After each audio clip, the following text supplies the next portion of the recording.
За гишүүдтэй өдрийн мэнд хүргэе. Улсын хурлын чуулганы дэглэм тухай хуулийн дагуу 3 асуулт явуулсан байгаа. Мэдээж ерөнхий сайд үздсэн баг гэж бодож байна.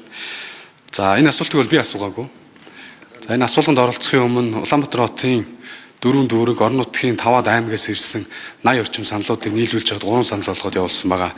Техникийн асуултаа асууя. Та авилгыг дээд шатанд удирдах доод шатанд хэрэгжүүлдэг тогтолцоо Монгол улсад бий болсон гэдэгтээ санал нийлэх үгс асуулт байна. Таны хариулсны дараа бас нэмэлтээр асуух юм. 2 минутанд байна. За би түрүүн бас цогтгорол дараад байр суурь хэлсэн. Яг өнөөдрийн тогтолцоогоор бид авилгыг боддогоор бууруулж чадахгүйтэй би санал нэгддэг. Тийм учраас таны асууж байгаа авилгыг дээд шатанд удирдах, дунд шатанд хэрэгжүүлдэг тогтолцоо Монгол улсад бий болсон гэдэгт итгэдэг, эргэлздэг. Тийм учраас тогтолцооны хувь шинжилгээг авилгыг уг үндсээр нь устгах хамгийн зөв механизм байна гэдэгт бол итгэж үнэмшиж 2016 онд их хурл сонгогдсоноос хойш бүртгэлийн багц хуулиас ахуулж нийтийн мэдээллийн хууль, цахим гарын үсгийн хууль, энэ зөвшөөрлийн хууль, энэ цахимжилтыг ил тод байдлыг нээхийн төлөх олон санал санаачлал өнөөдөр үр дүнгээ өгж, за энийг амьлуулж эрх мэдлийг задлах гэж ерөнхий сайд болсон. Тэгэхээр энэ бол илүү хоосон ярихаас илүүтэйгээр үр дүнгээр хэмжигдэх ажил. Тийм учраас системийн хувьд тогтолцоогоор нь харсны үндсэн дээр сая гэхэд 146 үйлчлэгийг ард түмэн иргэдэд нээлттэйгээр эрхэл гисний дараа үүнийг нь мушин гуйлах тохиолдол гардаг. Тэгэхээр энэ тэмцэлд энэ санал санаачлаганд эрх мэдлийг задлах байгаа санал санаачлаганд бол саад бэрхшээл бол байна.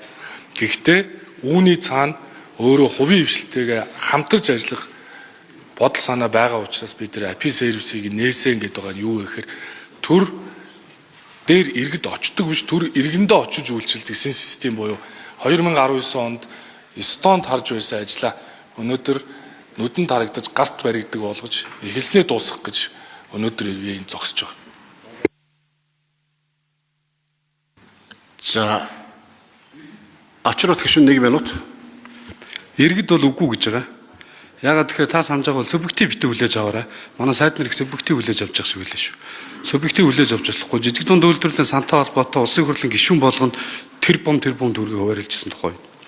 За энийг хэн гардан гүйцэтгсэн гэхээр тухайн жилийн төсвийг мэдчихсэн, төсвийг баталсан хүмүүс, оролцсон хүмүүс, их хурлын гишүүд, за мөн дээрээс нь хэрэгжүүлэгч агентлагууд, за мөн дээрээс нь тэрийг хүлээж авах компаниуд тодорхой байсан. Тэгэхээр иргэд бол энийг авилгалын систем бол өөрөө ингээд бүр институцийн хэмжээнд хөгжсөн явж байна гэдгийг ойлгоод байгаа. За дараагийн асуултанд оръё. За хоёр дахь нь энэ бол өнгөрсөн цаг дээрх холбоотой асуудал. Яг одоо цаг дээрхтэй холбоотой асуулт бас байгаа. Ирээдүйн цаг дээрх сүүлийн нэг асуулт байгаа. Та авилгатай тэмцдэг засгийн газар бүрдүүлж чадсан гэж үздэг үү? Танаа засгийн газраас хэн ямар сайд авилга албан тушаалыг хэргийн асуудалтай холбогдвол та шууд огцорч чадах уу? За хариулт авч. За Монгол Улсын ерөнхий сайдын онцгой бүр эрхийнхаа дагуу танхимаа бүрдүүлсэн. Нэгт бол засгийн газрын доктортой байдал улс төрийн капиталд үндэслэсэн. Засгийн газар бол өөрөө улс төрийн капиталын нэгдэл.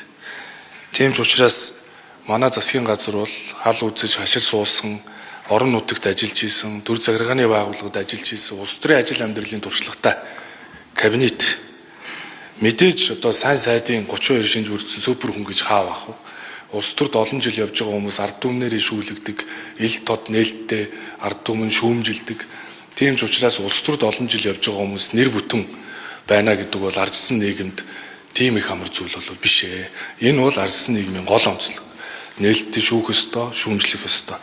Тийм ч учраас бол би манай засгийн газар бол авилга албан тушаалын та бол тэмцэн авилга албан тушаалын хэрэгтгэн буруудаан тогтоогдвол